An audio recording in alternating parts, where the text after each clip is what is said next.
breaking news before we go over what we don't know.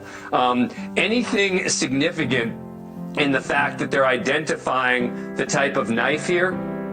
Well, the fact that they're calling it a fixed blade knife is interesting in that they had originally released that there was a knife, and they had gone door to door to the stores around this area asking if they'd sold a Rambo-styled military knife. So I guess they're just trying to clear up what the rumor mill is talking about regarding a Rambo-styled military knife vis-a-vis a fixed blade knife. The other issue I thought, though, Dan, was more significant.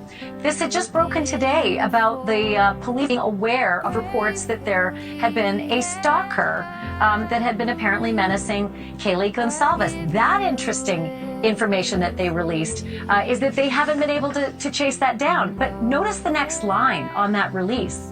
They're still appealing to the public to help them get to the end of that story. So I don't know that they have ruled it out. They just said, but after hundreds of leads, they haven't been able to chase it down. And would the public please help in that regard? Yep. I think that's a good point. And boy, that sure sounds like it could be something that would be enormous if that comes to be. Now look, we don't know if they're suspects specifically, though police have confirmed who they believe are not involved. Here's what they said.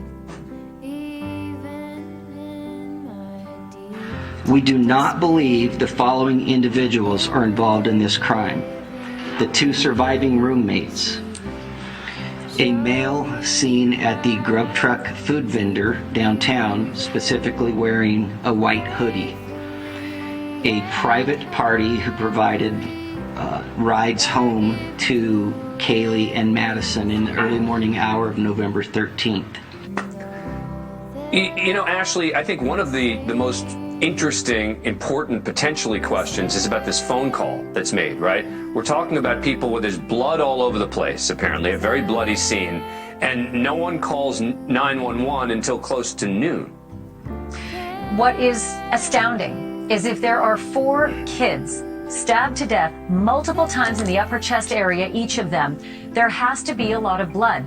Whether the killer was able to get out of the second floor room, if the killing happened first there, and there was no trail of blood to the 3rd floor where the other killings happened, perhaps that's the reason why the roommates on the basement level came upstairs to the 2nd floor and didn't see anything. And don't forget, they were trying to awaken the roommate in the bedroom on the 2nd floor. That doesn't mean that they were trying to shake that roommate awake. It probably means that the door to that bedroom was locked and they could not get that roommate to answer. Because, Dan, the most bizarre thing is that they called friends first to come over and help them with their, quote, passed out roommate.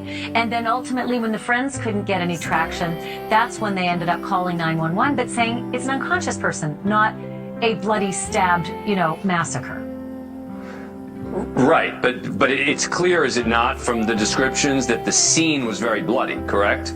Once you got in the door. Yeah, at least the bedrooms should be a bloody mess. We don't know that the killer traipsed through the living room on the 2nd floor and the staircase and the kitchen area where the kids would have been frequenting with blood. We do know that there was a bloody mess, but we don't know if it was unique to the bedrooms, and we sure don't know if those girls from the basement went all the way up to the 3rd floor to discover the other 2 dead up there. My suspicion is no, they never did get up to that 3rd floor. They just stopped at the 2nd floor trying to wake up their roommate. And by the way, that picture you're showing, 2nd floor, right-hand side, that's the window that I'm discussing, the 2nd floor bedroom, where the most blood was found because it dripped out the back wall of that bedroom and down the outside of the house. This is one of those cases where I think the public actually could be of great value, depending on what kind of information they can release in helping to crack it.